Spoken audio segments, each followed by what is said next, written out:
Точно се опитвам да се изтрия грима.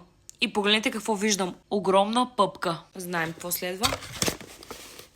Новия пъпкотрепач, защото предишния Микей ми го открадна. Аз си ходя с пъпки, пак той ходи без пъпки. Веднъж отиваме на спа хотел и виждам в несесера му, че ми го открадна. Затова си поръчах нов. Няма само той да ходи без пъпки.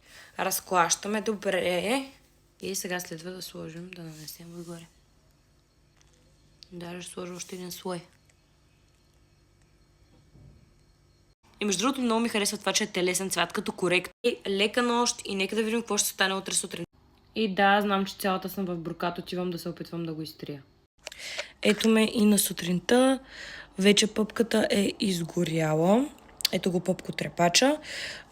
Може би ако сложа и тази сутрин и вечерта, ще бъде напълно изчезнало.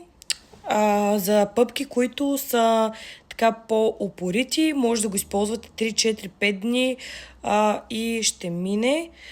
Но като цяло ви препоръчвам наистина да си вземете едно такова нещо вкъщи, защото когато ви излезе пъпка, просто това е най-голямото спасение. Продължавам да мажа пъпките и мисля, че всичко ще изглежда страхотно.